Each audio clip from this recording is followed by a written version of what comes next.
Hello everyone, myself Divyanshi Agarwal. Future star में आप सभी लोगों का वेलकम है। आज हम लेकर आए हैं अपने प्यारे प्यारे क्लास 12th के स्टूडेंट्स के लिए केमिस्ट्री का बायोमोलिक्यूल चैप्टर का न्यू टॉपिक न्यूक्लिक एसिड। आज हम डिस्कस करने वाले हैं कि न्यूक्लिक एसिड किसे कहते हैं और इसका केमिकल कंपोजिशन क्या होता है। ठीक है, तो न्यूक्लिक एसिड क्या होता है? जो हमारे न्यूक्लियोटाइड्स होते हैं उनको जोड़कर बनाते हैं हम न्यूक्लिक एसिड। समझ में आ गई बात? न्यूक्लिक एसिड किसे कहते हैं? न्यूक्लिक एसिड्स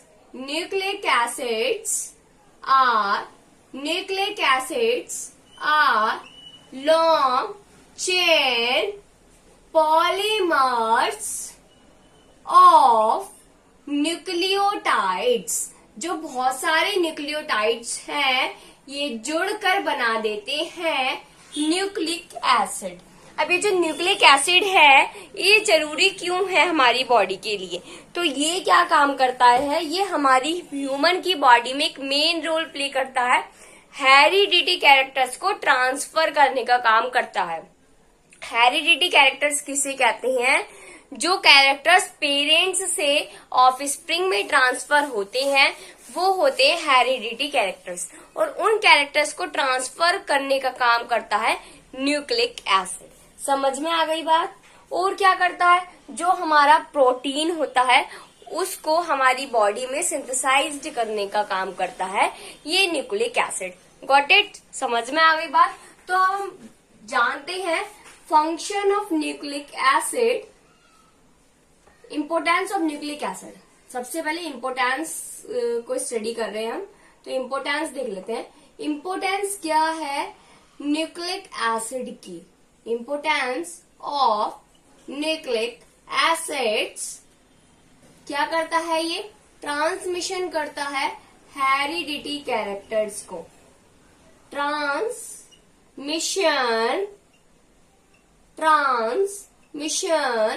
दी हेरिडिटी कैरेक्टर्स। जो हेरिडिटी कैरेक्टर्स होते हैं उनको ट्रांसमिशन करने का काम करता है from parent body to the offspring body. Parent body से ऑफस्प्रिंग बॉडी में ट्रांसमिशन करने का काम करता है। देखो स्टूडेंट, ट्रांसमिशन और ट्रांसफर में बहुत फर्क होता है। ट्रांसफर मतलब होता है एक जगह से दूसरी जगह उस चीज का डायरेक्ट पहुंच जाना, मतलब वो एक जगह से दूसरी जगह पहुंच गया तो उसकी जगह चेंज हो गई। और ट्रांसमिशन में क्या होता है कि उसका कुछ पार्ट वहां पहुंच रहा है, वो पूरी तरीके से नहीं पहुंच रहा, उसकी बस कुछ कॉपी जा रही है। ठीक है, जैसे सपोज मैं यहाँ पर हूँ इस टाइम प्रेजेंट और अब मैं पहुंच जाऊं अपनी नानी हाउस। ठीक है, तो मैंने क्या करा, मैं वहां जाकर रहने लगूं, तो मैंने क्या करा, मेरे ट्रांसफर हो गया मेरी नानी हाउस पे। समझ में आ गई बात? लेकिन ट्रांसमिशन का मतलब क्या होता है? ठीक है, मैं यहाँ पे हूँ, मैं यहाँ पे जो वर्क वगैरह कर रही हूँ, ठीक है, उसके बाद वही सेम वर्क मेरी जो मामी की बेटी है वो भी करने लगे, तो हुआ मेरे जो कैरेक्टर था, मेरा जो वर्क करने का जो क्राइटेरिया था वो ट्रांसमिशन हो गया उसके अंदर। समझ में आ गई बात? ओके, तो उसे कहते हैं ट्रांसमिशन। तो ये जो हमारा न्यूक्लिक एसिड है ये हेरिडिटी कैरेक्टर्स को ट्रांसमिशन करने का काम करता है पेरेंट बॉडी से ऑफस्प्रिंग के अंदर। समझ में आ गई बात? और क्या करता है और इसकी क्या इंपोर्टेंस है? ये बायोसिंथेसिस करता है प्रोटीन का, बायोसिंथेसिस ऑफ प्रोटीन्स। समझ में आ गई बात कि न्यूक्लिक एसिड हमारी बॉडी के लिए क्यों जरूरी है और ये क्या काम करता है हमारी बॉडी में रहकर। ओके, नेक्स्ट हम लोग बात करते हैं chemical composition of nucleic acid. अभी जो न्यूक्लिक एसिड है ये बना है तीन चीजों से। एक तो इसके अंदर होता है नाइट्रोजीनियस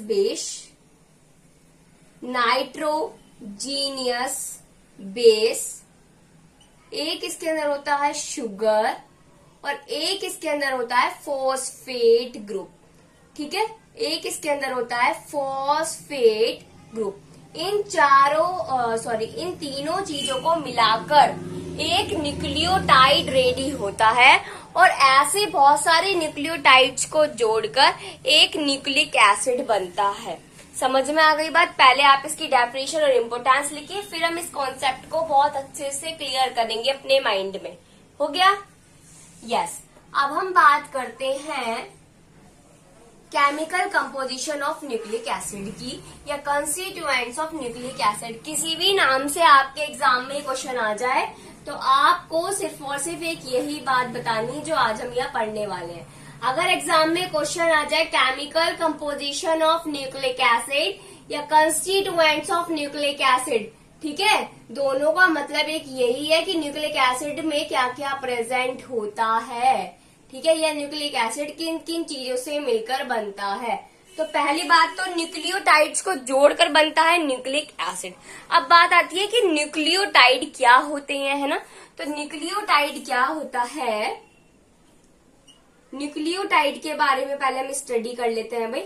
न्यूक्लियोटाइड क्या होता है, nitrogenous base, nitrogenous base plus sugar plus phosphate group. इन तीनों चीजों को जब हम एक साथ मिला देंगे तो ये बना देगा न्यूक्लियोटाइड, एक न्यूक्लियोटाइड बन जाएगा। अब ऐसे ही बहुत सारे न्यूक्लियोटाइड को जोड़कर बन जाता है एक न्यूक्लिक एसिड। समझ में आ गई बात? अब न्यूक्लियोटाइड तो आपको समझ में आ गया। अगर एग्जाम में क्वेश्चन आ जाए कि व्हाट इज न्यूक्लियोटाइड, तो आप क्या लिखोगे? It is the combination of nitrogenous base, sugar and phosphate group. अब बात आती है, मैम आपने ये तो बता दिया कि nitrogenous base sugar phosphate group से मिलकर बनता है, लेकिन ये नहीं पता ये नाइट्रोजीनियस बेस होता क्या है ना। तो हम नाइट्रोजीनियस बेस के बारे में ही पढ़ने वाले हैं कि आखिरकार ये नाइट्रोजीनियस बेस क्या होता है। ठीक है, हाँ जी। तो ये जो नाइट्रोजीनियस बेस है ये 2 टाइप्स का होता है। There are 2 types of nitrogenous base. ठीक है, नाइट्रोजीनियस बेस 2 टाइप्स के होते हैं। पहला होता है purine and next is pyrimidine. समझ में आ गई बात? एक होता है प्यूरीन और एक होता है पायरिमिडिन। अब बात आती है कि प्यूरीन और पायरिमिडिन क्या होते हैं, ना। ये चीज आपको याद तो भी देखो थोड़ा बहुत तो करना पड़ेगा, ऐसे तो है नहीं कि बिल्कुल ही हर चीज वो हो जाएगी एकदम इजी। थोड़ी थोड़ी चीजें हमें अपने माइंड में रखनी भी पड़ेंगी। ठीक है, अब ये जो नाइट्रोजीनियस बेस है ये 2 टाइप्स के होते हैं, एक होता है प्यूरीन और एक होता है पायरिमिडिन।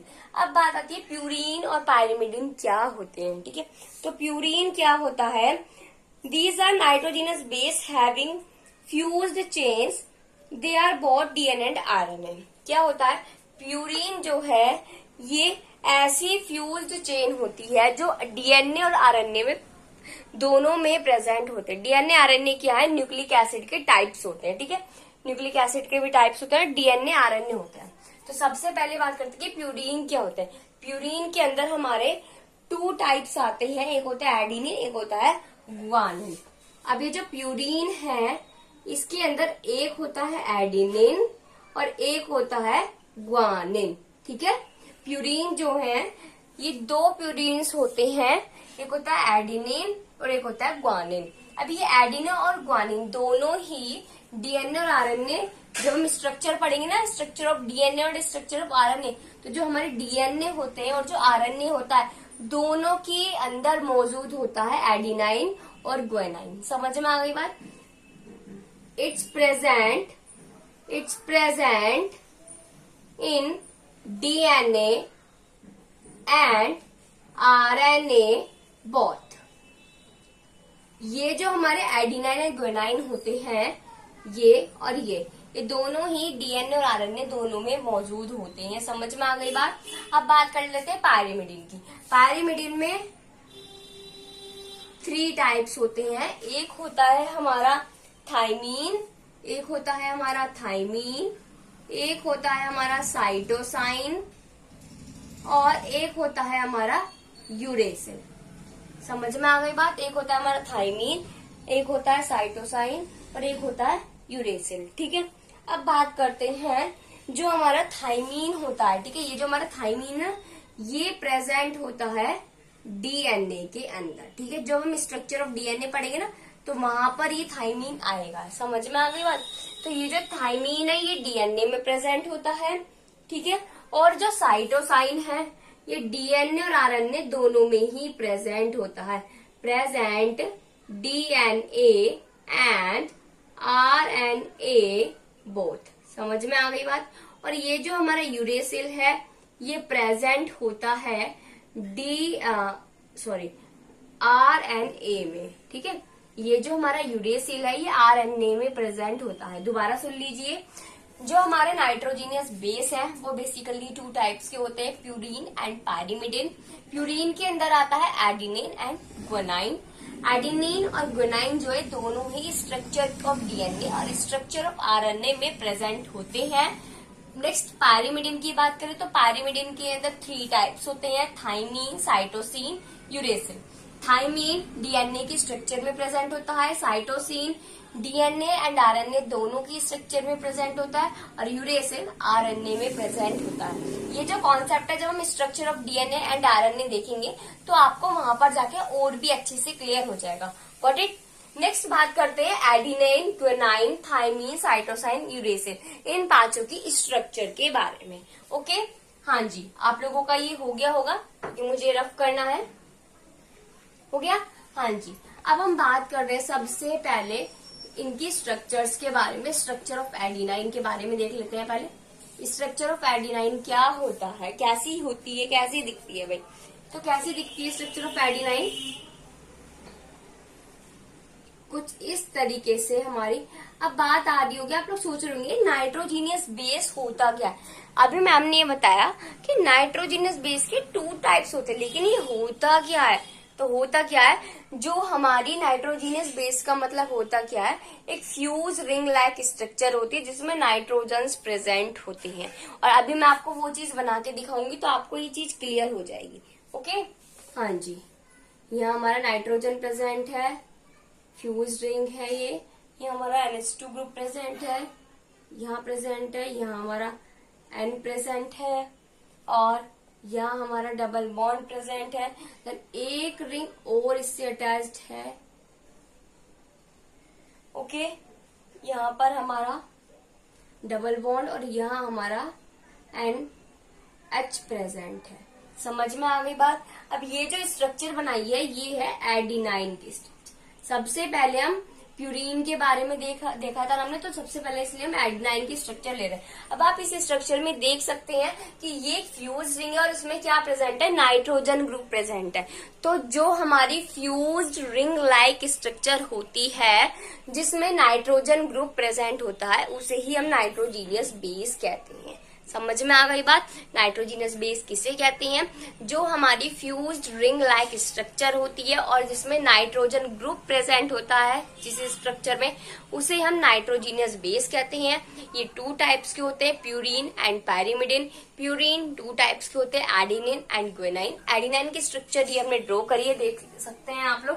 एडिनाइन में क्या होता है, 2 हमारी फ्यूज्ड बेंजीन रिंग होती है जिसमें सबसे ऊपर फर्स्ट NH2 ग्रुप प्रेजेंट होता है, फिर डबल बॉन्ड, फिर नाइट्रोजन ग्रुप, फिर एक उसके बाद जैसे हमारी बेंजीन रिंग होती है ना, वही बेंजीन रिंग में फर्स्ट नंबर पर NH2, फिर सेकंड पर नाइट्रोजन, फिर उसके बाद 4th पर नाइट्रोजन प्रेजेंट होता है। दोनों फ्यूज रिंग हो, आपस में एक साथ रिंग अटैच्ड है, 2 बेंजीन रिंग, तो इसको बोलते हैं फ्यूज रिंग।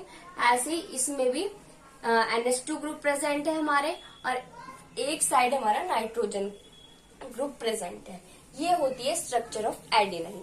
अब हम बात करते हैं स्ट्रक्चर ऑफ ग्वानाइन में।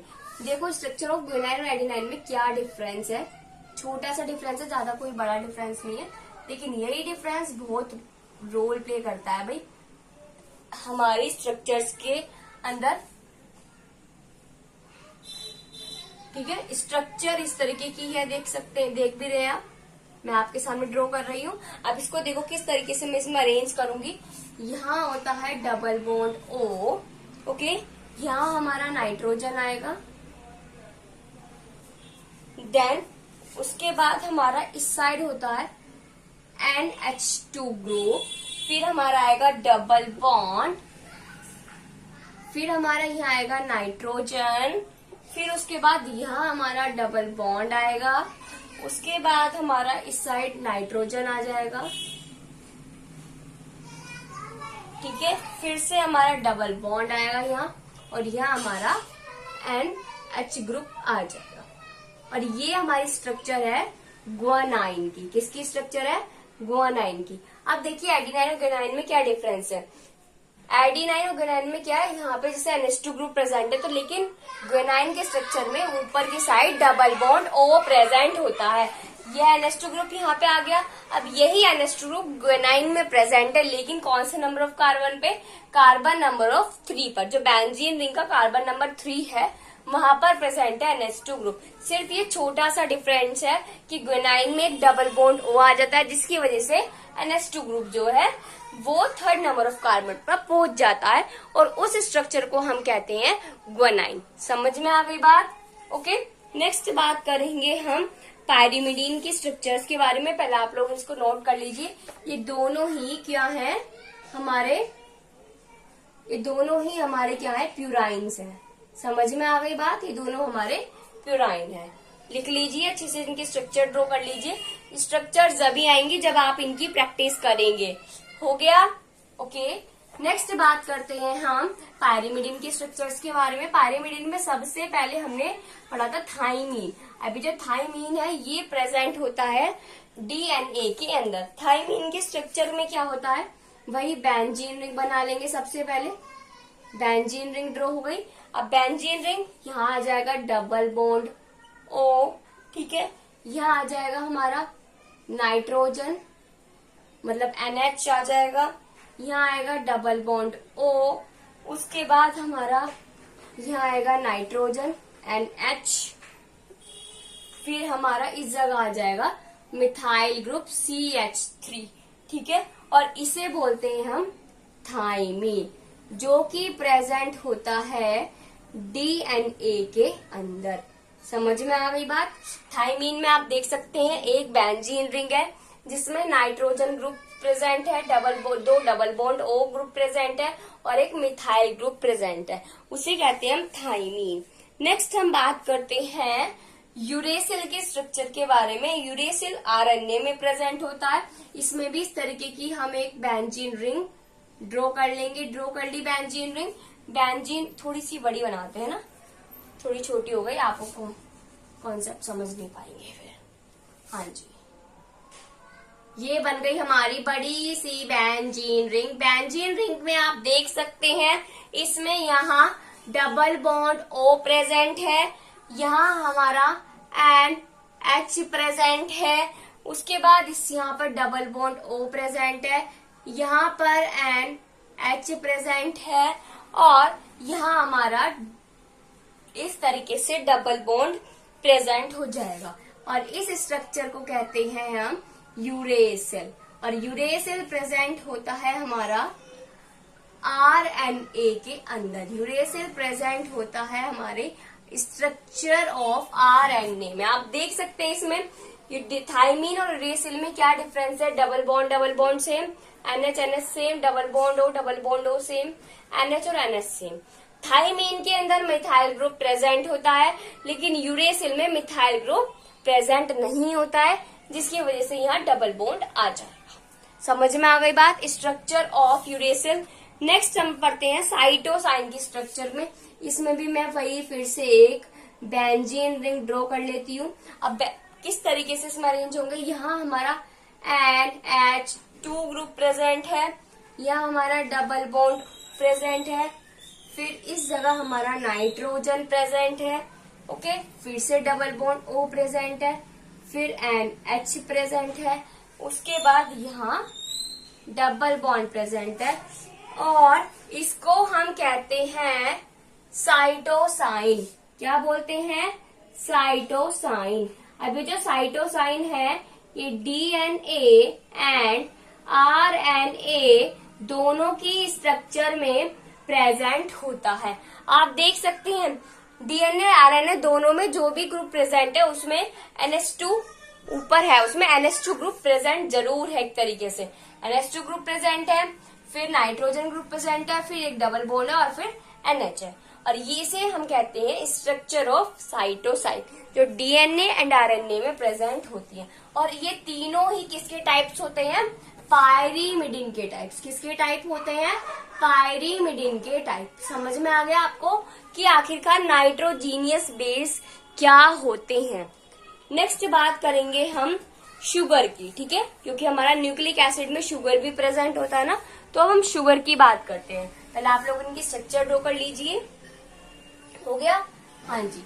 अब हम बात कर रहे हैं शुगर की।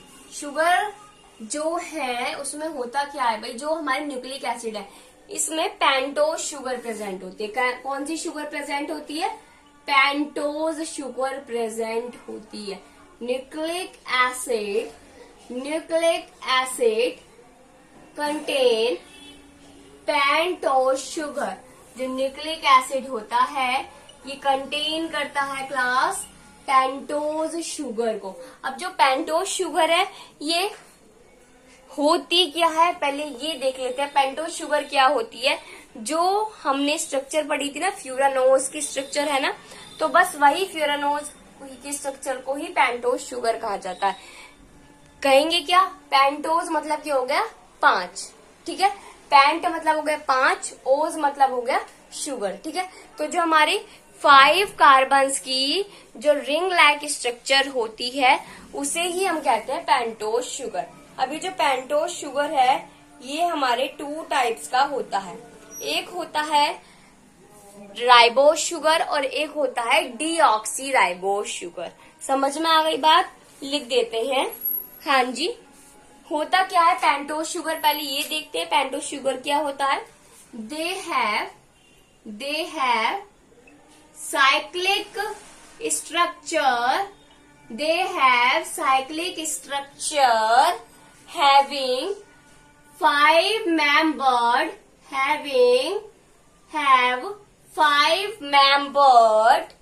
like फ्यूरानोज की तरह होती है और 5 मेंबर्ड को लाइन करती है। समझ में आ गई बात? अब ये जो हमारा पेंटोज शुगर है ये 2 टाइप्स का होता है। There are 2 types of pentose sugar. सबसे पहले बात आती है शुगर में कि जो हमारा न्यूक्लिक एसिड है उसमें कौन सी शुगर प्रेजेंट होती है। तो कौन सी शुगर प्रेजेंट होती है न्यूक्लिक एसिड में?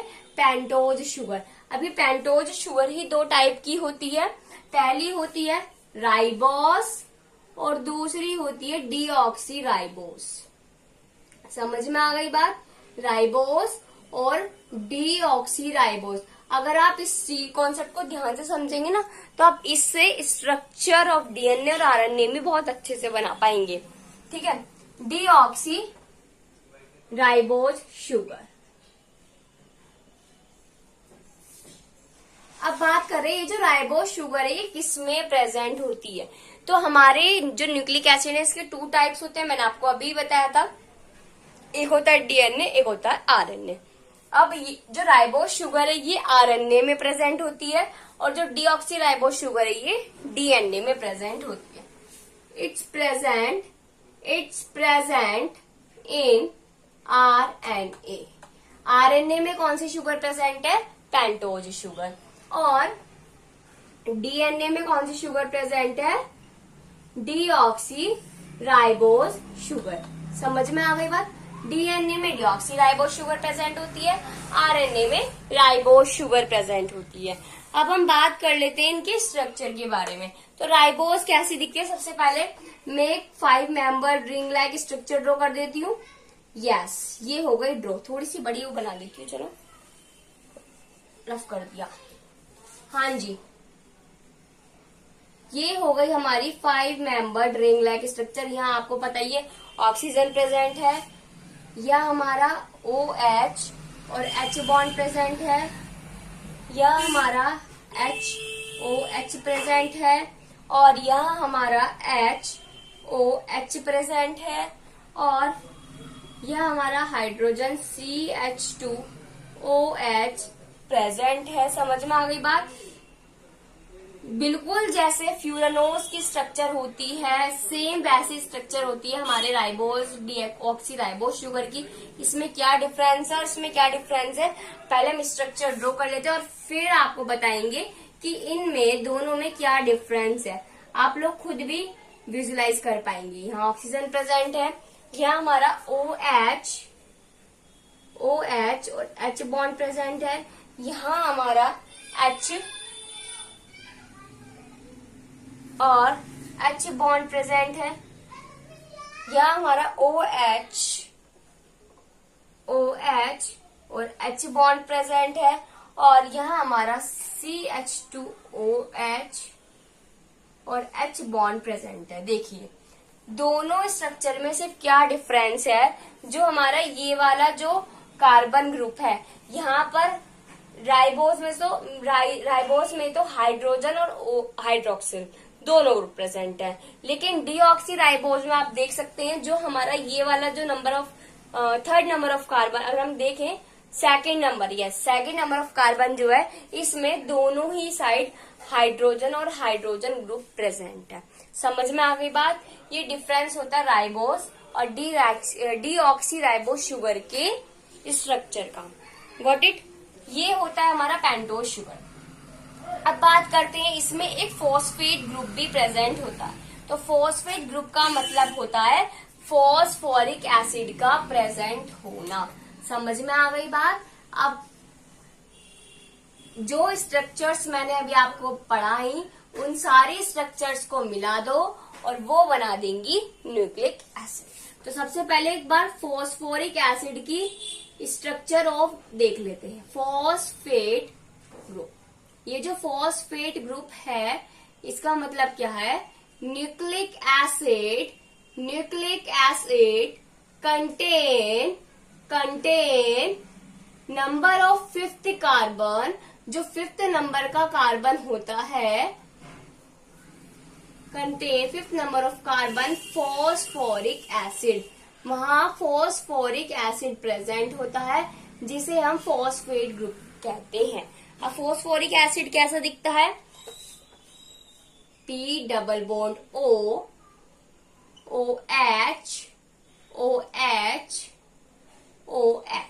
ये होती है structure of phosphoric acid. Phosphoric acid को, अब जैसे डीएनए है तो डीएनए के अंदर क्या क्या चीजें प्रेजेंट है, एक तो नाइट्रोजीनियस बेस। कौन कौन से नाइट्रोजीनियस बेस प्रेजेंट है, एडिनाइन, ग्वानाइन, थाइमाइन, ठीक है, उसे मिला देना। और शुगर कौन से प्रेजेंट है, डीऑक्सी राइबोज शुगर, उसे जोड़ देना। और फॉस्फेट ग्रुप प्रेजेंट होता है फिफ्थ नंबर ऑफ कार्बन पर, जिसे हम फॉस्फोरिक एसिड प्रेजेंट होता है ना, तो फॉस्फोरिक एसिड को जोड़ देना। इन सारी चीजों को जब आप जोड़ दोगे तो आपका स्ट्रक्चर ऑफ डीएनए बनकर आ जाएगा। और स्ट्रक्चर ऑफ डीएनए क्या होता है, एक न्यूक्लिक एसिड ही होता है। समझ में आ गई बात।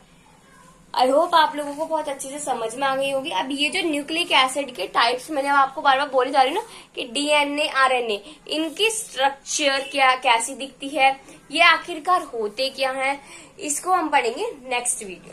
समझ में आ गई बात।